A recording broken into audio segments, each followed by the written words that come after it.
nyuma yo guhanagura ukibagirwa nkaho nta cyabaye. Baada ya kufuta unasahau kama hakuna lile limetendeka. Mukongera mugakomeza. Na mnaendelea tena pamoja. Amen. Amen. Akaba inshuti ya muri Kristo Yesu. Kama muuaji. N'umwicanyi. Yeye ni muuaji. Kandi umwicanyi ntagira. Na pia muuaji hana uzima wa milele. Ntagira ubugingo buhoraho. Hana uzima wa milele. Murumva ingaruka zo kutababarira. Nasikia kuko niyo yawuduhaye. Yeye ndiye ametukabidhi. Kandi niyo mugenga w'ibihe. Yeye ndiye mwenye anaandaa nyakati. Muri mbyari neza aravuga ngo mwimbaji amemba vizuri akasema ifite umutozo. Yeye ndiye anayo kibali. Uvuruga. Yeye anafanya nyakati. Ibihe. Nyakati. Ikabigenza uko ishaka. Yeye anafanya kama alivyotaka. Ikabiduha uko ishaka. Yeye anatupea kadiri alivyotaka. Ngibyo Imana yacu ishimwe cyane. Amen. Haleluya. Haleluya. Ubundi turashima Imana ku mirimo igize imisi ikora. Tunashukuru Mungu kwa kazi ambazo ameendelea kutenda. Yaba mu miryango yacu, ikiwa kwenye familia zetu, yaba mu itorero, ikiwa ni kwa kanisa. Ni imirimo ihambaye. Hiyo ni kazi ngumu. Kubw'ibyo, kwa hayo Imana yakoze ibyo. Mungu ametenda hayo. Imana idukorera ibyo ngibyo. Mbaye Mungu anatutendea hayo. Twongeye kuyiha icyubahiro. Tunampa tena shukrani. Haleluya. Amen. Imana yatanze abana. Mungu ametoa watoto. Imana yakije abarwayi. Mungu ameponya wagonjwa. Imana yaturinze impanuka. Mungu ametulinda ajali. N'amashimwe yose yatambutse. Hizo zote ni shukrani kama nyingine zilizopita hapo. N'amashimwe akwiye Imana. Yeye ni shukrani ambazo zinastahili Mungu. Kwa sababu amefanya kazi hizo zote. Haleluya. Amen. Tudatinze, kabla hatujakaa sana, kadusome ijambo ry'Imana dusanga hano mu gitabo cya Mika. Tasoma katika unabii wa Mika. Nganira haguruka usome. Bagwe mikrofone. Nganira atatusaidia kusoma nabii Mika wa Mika bice 6 umurongo wa 8. Sura yake ya 6 haya yake ya 8.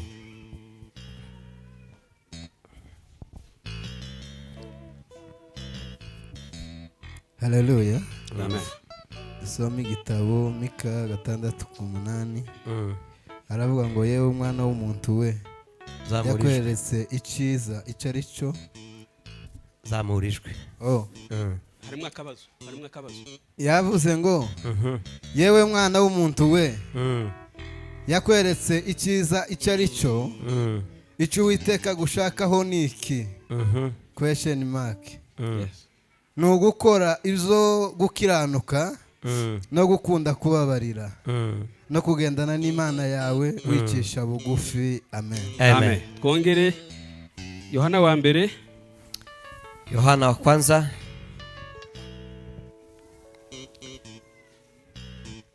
Yohana wa mbere ibice 3 umurongo wa 15. Yohana wa mbere ibice 3 umurongo wa 15. Haya yake ya 3 mstari wake wa 15. Umurongo wa 15.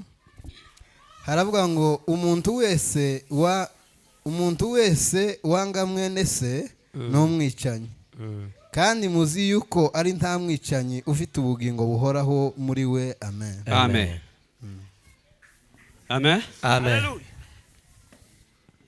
Insanganyamatsiko cyangwa umutwe w'ijambo uravuga ngo, yani kiini cha neno la leo, dukunde kubabarira abandi, tupende kuwasamehe wengine. Haleluya. Amen.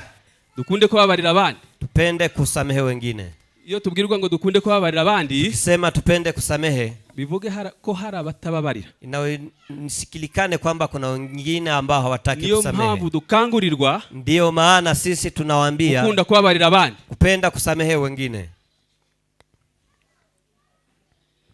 Ese ubundi imbabazi ni iki? Msamaha ni nini? Imbabazi ni iki? Msamaha ni nini? Ntabwo twabasha gusobanura, hatuwezi kutoa ufafanuzi mzuri kigero cyuzuye kwa kadiri ilivyo imbabazi z'Imana uko ziri, rehema za Mungu kadiri zilivyo. Kuko imbabazi z'Imana, kwa sababu rehema za Mungu ni nyinshi cyane, ni mingi sana, zirenze uko twe tubyumva, sisi ni kubwa kuliko sisi tunavyosobanura, ama sisi tunaweza kuwaambia. Amen. Amen. Zirenze ubwenge bwacu, inapita kiwango cha akili yetu, zirenze uko tuzibwira, inapita kiwango sisi tunafikiria. Haleluya. Amen. Imbabazi z'Imana, Rehema za Mungu ni Yesu Kristo. Yesu Kristo. Yesu ashimwe. Amen. Imbabazi z'Imana, Rehema za Mungu ni Yesu Kristo. ni Yesu Kristo. Kuko icyamumanuye mu ijuru, Kwa sababu kilichomtoa akaza mbinguni, akabyarwa n'umugore, yeye akapenda kuzaliwa na mwanamke, akavuka, yeye akazaliwa, akambara akamero k'umwana w'umuntu, yeye anavaa mwili ya mtu, kwari kugira ngo azatubabarire ibyaha bicumuro, ili kusudia sisi tupate kusamehewa dhambi. Haleluya. Amen. Sifa kwa Mungu. Amen. Iyo nicyo cyamuzanye, nicyo cyari cy'ingenzi. Hiyo ndiyo ilikuwa neno muhimu kwake. Nubwo hari n'imirimo yagiye akora ikomeye, Kama hata kunazo kazi akiza zingine abarwayi, kutenda, akiponya wagonjwa, azura abapfuye, akiwafufua waliokufa, ahagurutsa ibirema, yeye akiwasimamisha ahumura viwete, impumyi, yeye akiwaponya vipofu. misio nyamukuru, Lakini lengo lake kwari kubwa kugira ngo mbabarire je nawe, ili kusudia mimi na wewe tupate kupata rehema zake. amen. Amen. Yesu rero niwe mbabazi. Yesu Kristo ndiye Ubwo nibwo rehema. busobanuro buhagije. Hiyo ndiyo matamshi Imbabazi ama z'Imana. mafafanuzi katika kiwadili ya Niyo mpamvu rehema twavuze za ngo Mungu. birenze uko twebwe Ndiyo maana tumesema imepita kiwango sisi tufikirie. Yesu ni ikibirengeye, Yesu ni arengeye byose na bose. Yesu ako juu ya yote na vyote. Haleluya. Amen.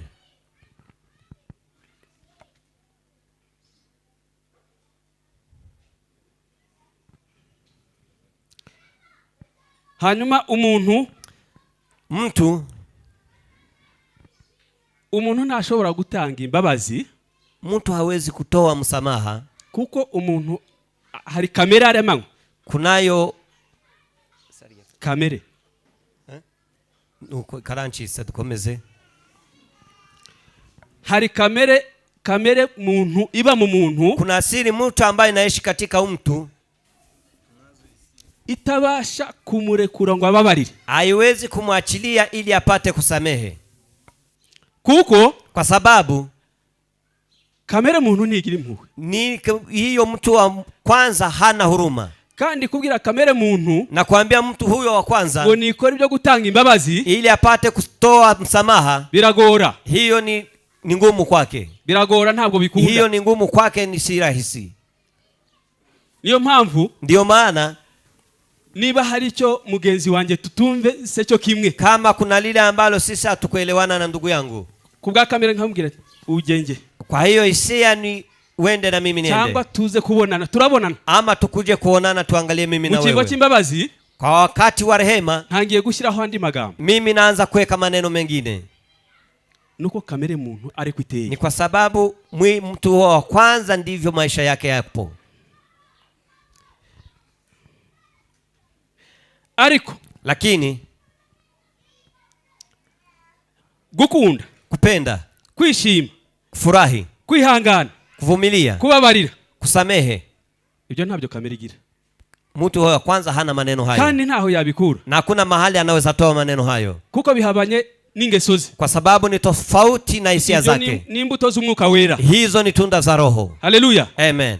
Kubwira kamere rero ngo akora ibyo, kuambia mtu wa kwanza afutende hayo, haiwezekani. Keretse uyibambye, kama ni kumsulubisha, ukayikura muri wowe, na unatoa ndani yako, ukimika mwizi imbuto z'umwuka wera, na unaweka roho hizi tunda za Roho, ubasha kugira, ndio unayo uwezo kubabarira muri wowe, wa kusamehe ndani yako. Yesu ashimwe. Amen. Haleluya. Amen.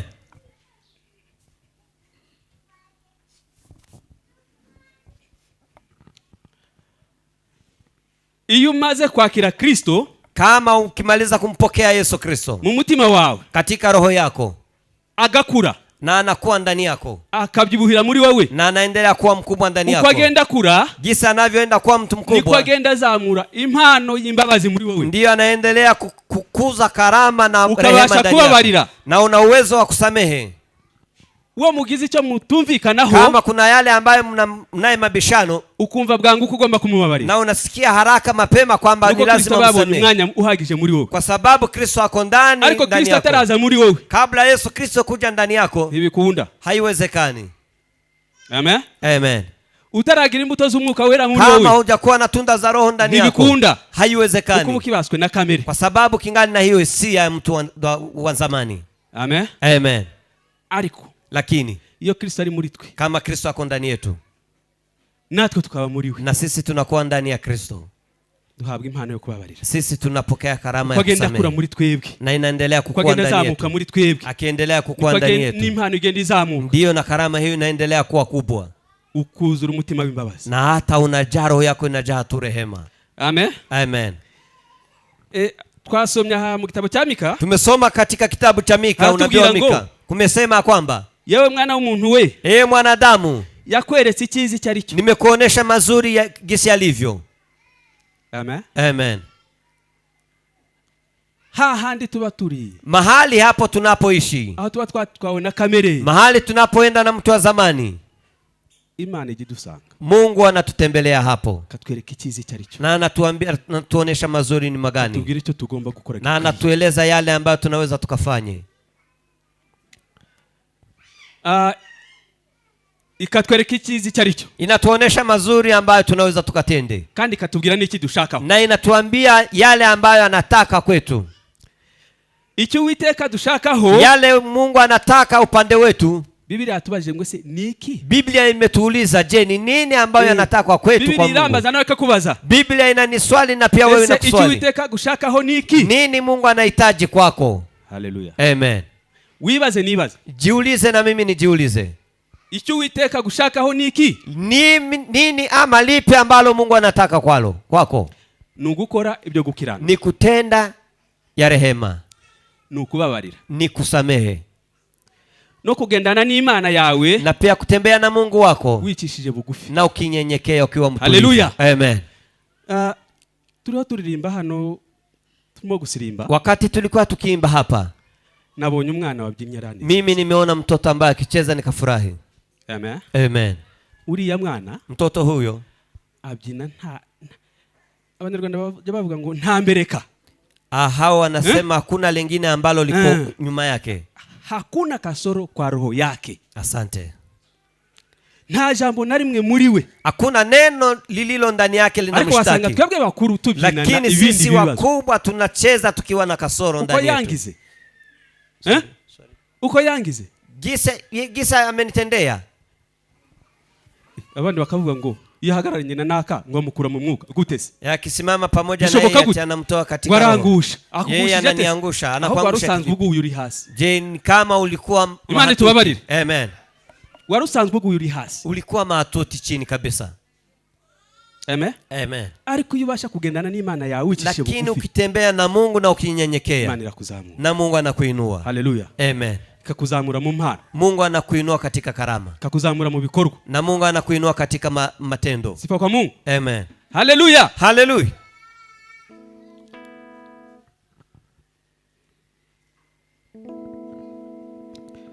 Nuko nkuko bikwiriye intore z'Imana, kama ilivyo wapendwa wa Mungu, zera kandi zikundwa, na watakatifu na tena wapendwa, ngambare umutima w'imbabazi ni neza, vaeni roho ya rehema pia na uzuri, no kwihangana na pia uvumilivu. Amen. Amen.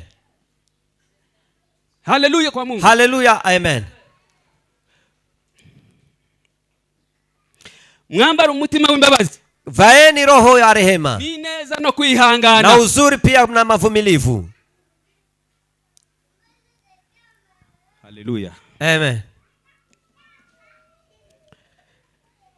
Ibyo tubisanga mu gitabo cy'Abakolosai. Hiyo tunakuta katika kitabu cha Wakolosai ibice 3 murongo wa 12, sura 3 mstari wake wa 12 murongo wa 14 hadi haya yake ya 14. Kamurandika muze gusoma mugeze mu. Ambao wataandika watasoma wakifika nyumbani.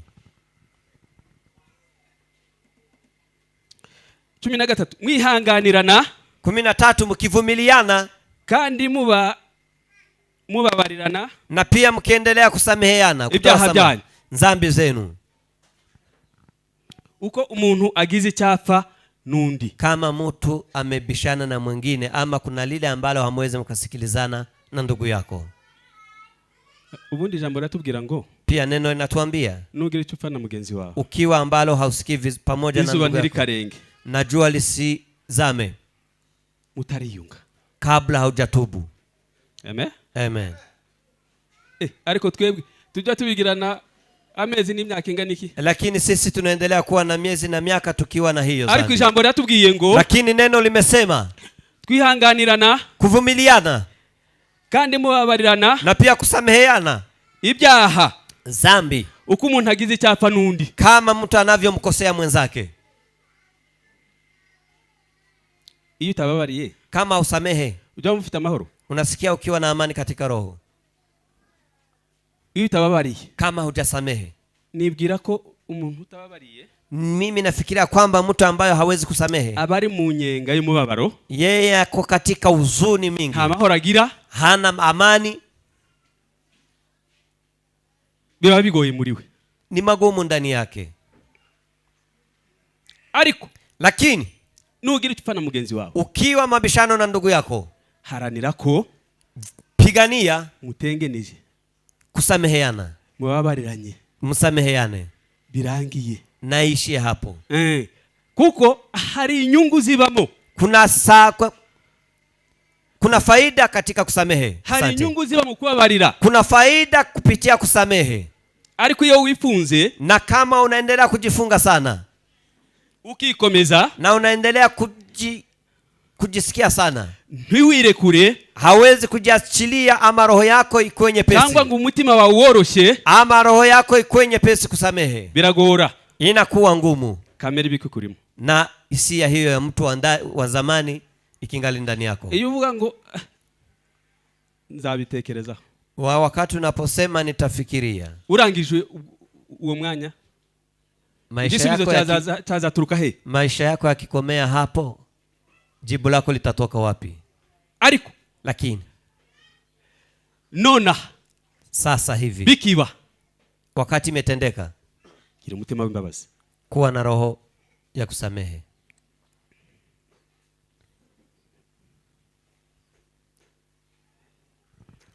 Tubabarirane nk'uko umwami wacu Yesu, tusameheane kama vile Yesu Kristo mfalme wetu yababariye abe, amewasamehe watu wake. Abariko namwe mubabarirana, kadiri hivyo na sisi tusameheane sisi wenyewe. Amen, amen. Ariko ikigeretse kuri ibyo, lakini ya kuongezea kwa hayo, ikigeretse kuri ibyo byose, akiwe yale ambayo tunaweza kuongezea kwa hayo, mwambara urukundo, vaeni upendo, kuko ari rwo murunga, kuko ari wo murunga gutungana rwose. Hiyo ndiyo kadiri ya kuwa ukiendelea ukitembea katika usawa. Amen, amen.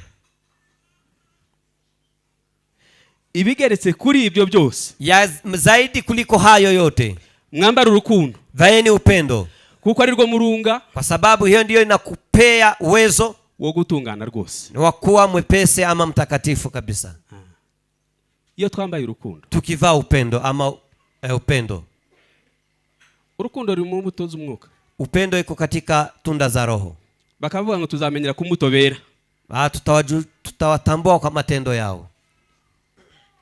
Izo mbuto iyo utazigaragaza, kama huoneshi tunda hizo, uburi mu kihe cyiciro? Uko katika ubarirwa, wewe uko katika sehemu gani? Abakureba bakubona mwiki, bakubona wale watu wanakutasama, wanakusoroma hiki, nini wanatoa kwako? Twere imbuto, tutoe matunda zikwiye gusarurwa, ambao watu wengine wanaweza gusarurwaho nabandi. Vaeni silaha ama matunda watu wengine wanaweza kutoa kwako. Haleluya, amen. Bazatumenyera ku mbuto twera, watatujulia kwa matendo yetu. Tutarera izo mbuto, kama hatujakuwa na matendo hayo, tukiri kimwe n'abandi bose, sisi ni kama wengine wote, hatandukanirizo n'abandi, hakuna tofauti na wale wengine ambao wako hapo nje. Ariko ni twera imbuto, lakini tukiwa na hizo tunda, harabakene kudusoroma imbuto, kuna wale ambao wanataka kuja kwetu na kutoa tunda hizo kwetu, baze babona ayo mahoro, ili wapate kuja kwetu, wapate amani, wapate upendo huo. Imana ishimwe. Amen.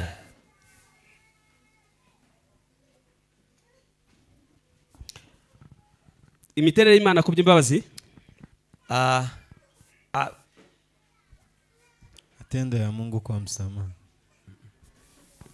Imiterere y'Imana, matendo ya Mungu, yes, matendo wala kawaida. Imiterere y'Imana ku by'imbabazi, matendo ya Mungu kwa upendo. Imana igira imbabazi, Mungu ana upendo, ifite kugira neza kwinshi muri yeye ana uzuri ama anatutendea mema mengi. Kubabarira harimo ibintu bitatu. Kusamehe kuna maneno matatu. Biblia ivuga ngo, Biblia imesema kwamba Imana yataye kure ibicumuro byacu. Mungu ametupa mbali dhambi zetu. Amen, amen. yataye kuri ibicumuro byacu. Mungu ametupa mbali dhambi zetu. Kugira ngo tubashe kwegerana nayo. Ili sisi tupate kukaribiana na Mungu. Musabane nayo. Ili tupate kuwa na mawasiliano na Mungu. Twari dukwiye. Sisi hatukuwa tunastahili kuba hafi n'Imana. Kuwa karibu na Mungu. Ariko kubera ko yababariye. Lakini kwa sababu amesamehe. Ibicumuro byacu. Na ametupa mbali byacu. Dhambi zetu ametupa mbali. Haleluya. Amen. Byatumye tubabishikira. Sisi tumekuwa wa kufika. Mu gitondo baririmbye hano. Asubuhi wameimba hapa. Mwa mwenda rukingirije ahera. Wakasema pazia lilikuwa patakatifu, umepasuka mara mbili. Natwe twigererayo. Na pia sisi tumepata nafasi ya kuingia. Amen. Amen. Nuko Imana yatwogeje katwuhagira. Kwa sababu Mungu turacha tuboneka tuboneye. Na sisi tukawa watakatifu. Kwigererayo. Ili sisi na sisi tupate kuingia. Amen. Amen. Haleluya. Amen.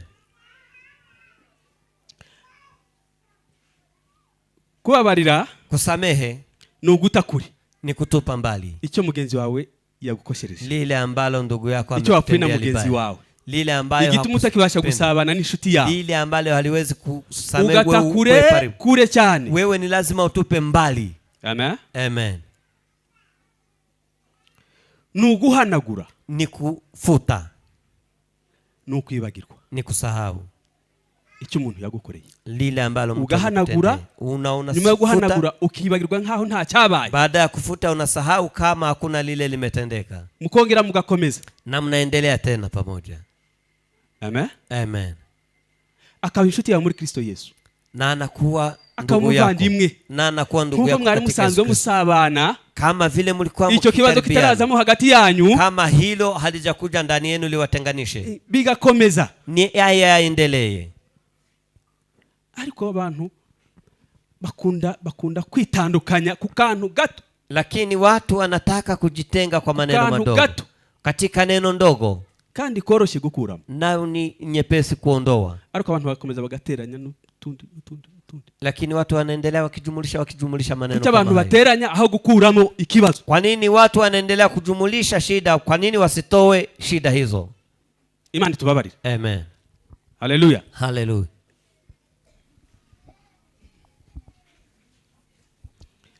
Iyo ufite imbabazi ntiwotandukana n'inshuti yawe. Ukiwa na rehema ndani yako hawezi kutengana na rafiki yako. Haiwezekani. Ntushobora gutandukana n'inshuti yawe. Haiwezi kutengana na ndugu yako. Kuko ubibona nkaho nta cyabaye. Na unaona kwamba hakuna lile limetendeka. Kuko wifitemo umutima w'imbabazi. Kwa sababu ndani yako kuna hiyo upendo. Ufite Kristo muri wewe urimo gukomeza kubyibuha. Kunayo Kristo akomeza ndani yako, anaendelea kuwa ndani yako. Akuzamurira impano. Yeye anaendelea kukuza talanta hiyo ya kusamehe. Na unaona kwamba kuna kitu kimetendeka. Kugeraho, na hata unamsamehe kabla kufikie na akuje kutubu kwako. Amen. Amen. Ariko ku muntu udafite imbabazi, lakini mtu ambaye hana rehema ndani yake ama msamaha, atandukana n'inshuti ze zose. Yeye utengana na rafiki zake zote. Gatoya gusa, kidogo, abankomwa hato, kidogo, gatoya gusa, kidogo, akibazo kiba kiravutse kandi kugikuramo kananira, na mnaendelea kutengana. Ariko Imana tugire neza, lakini Mungu aendelee kutusamehe, tugwize urukundo n'imbabazi. Sisi tuendelee kuwa na upendo na pia na rehema ndani ya roho zetu. Imana imenyereye kubabarira abakunda izina ryayo. Mungu anayo desturi ya kusamehe watu ambao wanaabudu jina lake. Imana imenyereye kubabarira abayikunda. Mungu anaendelea kusamehe wale watu ambao wanampenda. Abayikunda ni bande? Wanaopenda Mungu ni wanani? Ni abandi bikishe bugufi. Ni wale ambao wamenyenyekea. Wao ndio umenya gusaba imbabazi no kuzitanga. Ni yule ambaye amejua kutoa msamaha na kupeana msamaha. Wao nduza agaciro k'inshuti yule ambaye anajua thamani ya rafiki yake. Nta mpamvu nimwe yatuma atandukana n'inshuti. Hakuna shida hata moja ya kutengana na rafiki yake. Abo ni Imana ikunda kubabarira. Hao ndio Mungu anapenda ile icyo bacumura kuma. Na Mungu anawasamehe ikiwa kuna lile ambalo wamelikosea. Gusaba imbabazi no kubabarira, kutoa msamaha na pia kusamehe, byombi ni impano itangwa n'Imana. Yote hayo ni karama ambayo inatoa na Mwenyezi Mungu. Dutangira twabonye ko umuntu agira kamere. Tukianza tumeona mtu anayo hisia ndani yake. Kugira ngo kamere irandurwe n'imizi yayo, ili kupata hisia hiyo iondoke katika roho yako, usaba impano yo kubabarira. Ni kuomba Mungu akupe karama ya kusamehe. Na Mungu anakupea karama hiyo ya kusamehe. Imana nta kidakora. Hakuna lile ambalo Mungu hawezi kutenda. Imana nta kidashoboye. Hakuna lile ambalo Mungu hawezi. Amen. Amen. Imana ishobora kuguha iyo mpano. Mungu ana uwezo wa kukupa kipaji hiki. Mugihe wayisabye. Kama unavyoviombea. Wewe saba imbabazi, wewe omba msamaha uwo wahemukiye. Yule ambaye umemkosea. Hari abantu bagira inarije sinzi inarije no kwikuita kugatuza. Kuna watu ambao wanapenda kujisifu sana. Jewe wabanye naka mimi fulani, jemwe ni naka mimi mtoto fulani. Jamani, ndugu yangu, hilo neno ni sugu. Hiyo jambo tabwa rigize. Hiyo jambo lirakomeye. Neno hilo ni ngumu. Kuvuga wewe mimi urindese. Wewe ni nani? Uguro kwa runaka. Kwa sababu wewe umezaliwa katika familia hii. Ntibihagije. Hiyo hajakuwa kibali. Hiyo hayatoshi maneno hayo. Amen. Amen. Niba hari icyo wapwe na mugenzi wawe, kama kuna lile ambalo umekosana na ndugu, piga hatua. Teri ntambwe wisubira inyuma. Piga hatua usirudi nyuma. Teri ntambwe umwegere. Piga hatua umkaribie. Ugende umwegere. Na umkaribie kabisa. Musabe imbabazi. Na umuombe msamaha. Mwiyunge. Na muendelee kukua pamoja. Bikwiriye abana b'Imana. Hiyo ndio yanastahili sisi wana wa Mungu. Sifa kwa Mungu. Amen. Haleluya. Amen. Nawe wasabwe imbabazi. Na pia wewe ambao umeombwa msamaha huo, babarira mugenzi wawe waguhemukiye. Samehe ndugu yako. Cyangwa mufite icyo mwapfuye. Samehe ndugu yako ambaye amekukosea. Nkuko biri mu ijambo ry'Imana. Ikiwa katika neno la Mungu. Amen. Amen.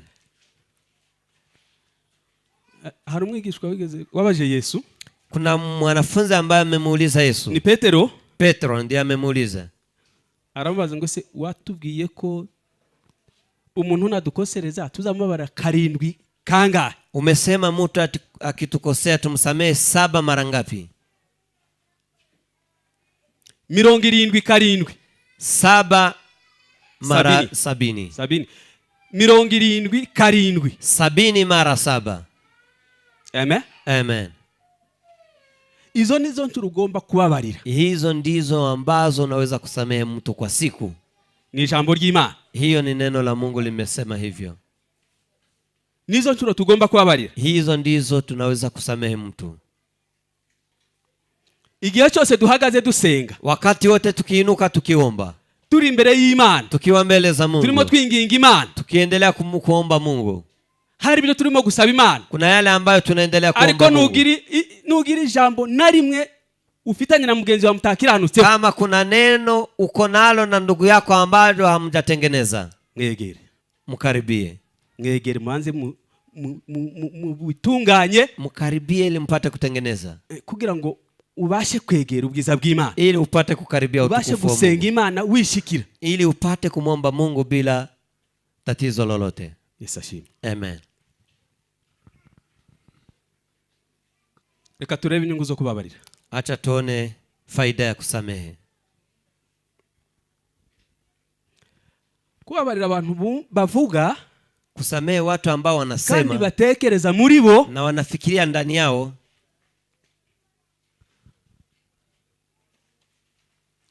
siko kubabarira nyakuri. Hiyo si kusamehe kikamilifu. Siko kubabarira nyakuri. Hiyo si masamehe ama kusamehe kikamilifu. Si hayo Mungu anataka kwetu. Twebwe abantu turababarira, sisi watu tunasamehe, kavuga ngo kubabarira si ukwibagirwa, tukasema kusamehe si kusahau. Amen. Amen. Murumva umuntu ko ateye? Mnasikia kubabarira si ukwibagirwa, kusamehe si kusahau. Kubabarira, kusamehe si ukwirengagiza cyangwa kurenzaho, si kufanya kama hayapo maneno hayo. Kongera bakavuga ngo si itegeko, na hiyo si sheria. Ariko turebye mu ijambo ry'Imana, lakini tukiangalia katika neno la Mungu, tusanga kubabarira itegeko. Tunakuta kusamehe, kubabarira ni itegeko, kusamehe ni sheria. Amen. Amen. Kuko utababarira, kama haujasamehe nawe ntazababarirwa, naye hatasamehewa. mubabarire bagenzi banyu, tusamehe ndugu zetu, so mu ijuru nawe abone uko abababarira, ili Baba wa mbinguni naye apate kutusamehe. Nose nta tegeko rirazamo. Kama hakuna hapa, hakuna amri ambayo sheria imekuja hapo. Ririmo cyangwa nta ririmo? Liko hapo. Tegeko ririmo. Kandi riradufata. Na sisi anatugusa hayo. Riradufata kuko yanatugusa. Abantu niko duteye. Kwa sababu watu ni hivyo. Twumva twatanga. Watu hivyo ndivyo msamaha tunaweza kutoa. Ili jambo kuba ngo kubabarira si ukwibagirwa. Kusema kwamba kusamehe si kusahau. Naryumvise ngeze hano. Mimi nimelisikia nikifika hapa Nairobi. Nikiwa Nairobi. Nibwo bwa mbere naryumvise. Hiyo ndio mara ya kwanza kusikia neno. Biranyobera. Nikashindwa ni nini. None se umuntu yababariye? Kama mtu amesamehe ntiyibagirwe na kabla hujasahau, ubwo haba kirimo kariganga muhogo mugana barundi, na kuna lile ambalo likingali hapo. Haba kirimo agashakwe. Kuna neno haba kirimo akantu. Kuna neno nzuri lipo hapo. Wababariye nyine ugakuramo. Kwa nini usisamehe na uondoe? Kuko asanze kubabarira gukuramo ugatakuri. Kwa nini usisamehe na pia utupe mbali? Ibyo bindi uvuga utibagirwa. Hayo mengine unasema hawezi kusahau, ambaye hawezi kusahaulikana. Ni nini? Iyo ni nzika. Hiyo ni utu wa zamani. Ubababariye ni kama hujasamehe ndani yako. Utababariye ni kusamehe. Ubamurembye nkori kumaso. Ubamubeshye ni kama umemdanganya. Kwa kundi uhura n'umuntu mufitanye kibazo, kama umekutana na mtu ukamuramusa na unamsalimia, ugaseka na unacheka, werekerayo na ukielekea huko ujenge, na akasema huyu tutaonana, tutaonana na yeye. Bosi wababari. Je, kweli hivyo umesamehe? Hivyo si kusamehe. Kubabarira n'urugendo. Kusamehe ni safari rukorerwa mu mutima w'umuntu, ambayo inafanywa katika moyo wa mtu wakomerekejwe, ambayo amepata majeraha, hanyuma yamaze kwakira ibyamubayeho byose, wakati amejihisi na kushika hayo yote yamekuwa ndani yake, asabwa gutera intambwe. Ni lazima yeye apige hatua, akegera uwamuhemukiye, ili apate kumkaribia yule ambaye amemkosea. Kabone nubwo uwamuhemukiye, ingawa mtu huyo ambaye amemkosea yaba byemera cyangwa atabyemera, anakubali hayo ama hakubali, ategekwa gutera intambwe akamwegera. Wewe unashurutishwa kupiga hatua na kumkaribia. Amen. Amen. Muri byo dutegekwa n'ijambo ry'Imana, kwa sababu hayo ndio tunaamuru na neno la Mungu. No gutera intambwe, ni kupiga hatua. Waduhemukiye, yule ambaye ametukosea, akizi ubutwari, akiwa na ushujaa, akaza katwegera, na anakuja na tukaribia, na amahoro, ni sawa. Imbabazi tugomba kuzitanga. Ni lazima tutoe msamaha. Kwa dusabwa ngo nawe nusabwe imbabazi. Na pia kuna mahali tumekuta na wewe ukiomba msamaha, n'uwaguhemukiye, na yule ambaye amekukosea, ubabarire, na wewe pia usamehe. Amen. Amen. Iyo umuntu aguhaye imbabazi, kama mtu amekupea msamaha, abaguhaye ikintu cy'agaciro, ni amekupa kitu ya thamani ndani yako ambayo wewe haukuwa unastahili. Amen. Amen. Wewe wamuhemukiye, wewe umemkosea, wewe yarafite uburenganzira, yeye alikuwa na uwezo bwo kugusabira ibihano, wa kukuombea mapigo cyangwa akihorera, ama akutendee mengine mabaya. Ariko lakini iyo ugize amahirwe akaguha imbabazi, na ukiwa na rehema na kupea abaguhaye ikintu cy'agaciro, yeye amekupea kitu ya thamani sana, gikomeye, na pia ni kitu utarukwiriye guha, ambalo wewe hauwezi kupewa hilo. Amen. Amen.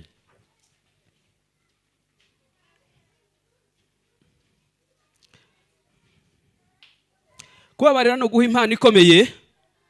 Kusamehe ni kupea karama mtu waguhemukiye, yule ambaye amekukosea, atarakwiriye kubona yeye, kwa sababu haikuwa vizuri ili yeye apate.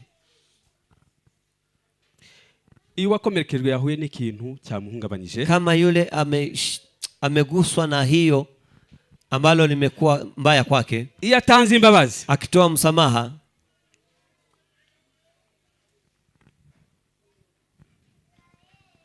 iyo atanze imbabazi, akitoa msamaha,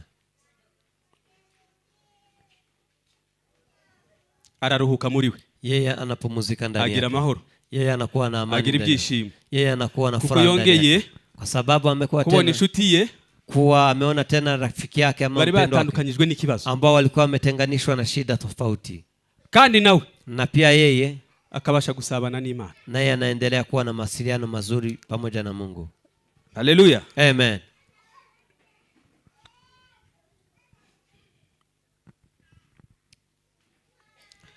twasomye ijambo muri Yohana wa mbere, tumesoma katika Yohana wa kwanza ibice 3 sura yake ya 3 murongo wa 15 haya yake ya 15.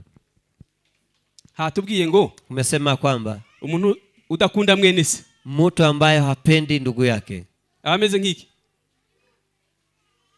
ni kama muuaji.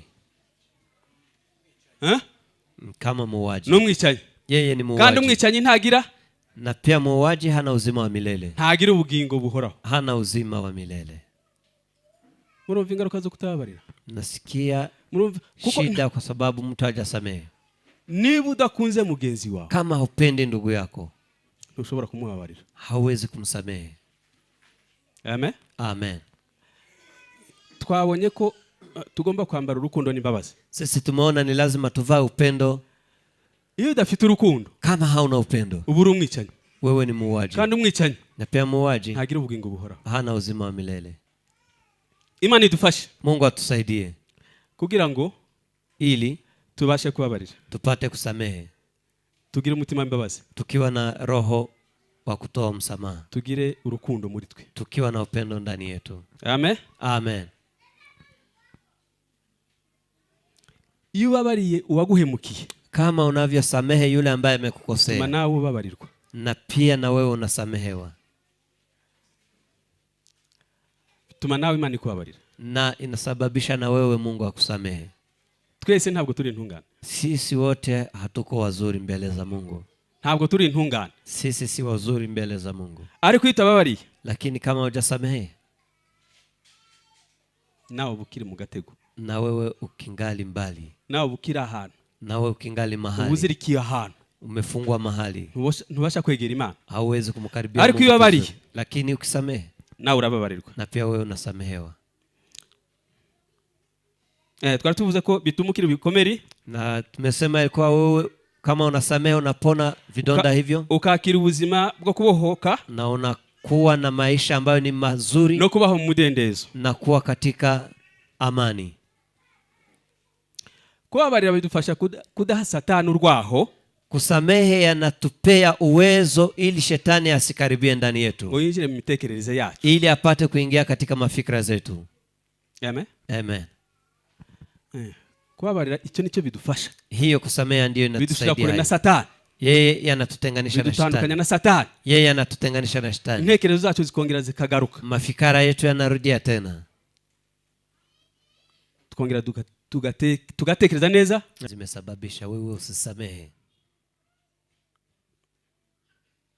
Se waba ufite umujinya ungana gute, Je, una hasira kiwango gani watuma utabasha kubabarira mugenzi wawe, ambayo imesababisha usisamehe watuma ndugu utabasha yako, kubabarira mwene so, ili usipate watuma kusamehe utabasha ndugu yako, kubabarira inshuti yawe, imesababisha mwasangiraga usisamehe kabisa na rafiki yako, gahiye, ambayo mlikuwa ariko ku ijambo rito mkikuwa gusa, pamoja, lakini neno moja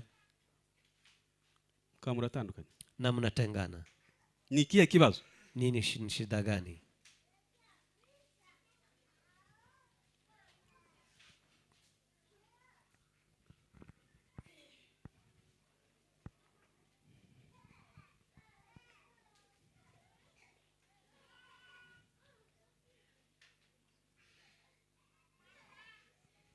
Twabajije, Tumeuliza ni uburakari bungana iki ni hasira kiwango gani ukubuza kubabarira imesababisha wewe usisamehe.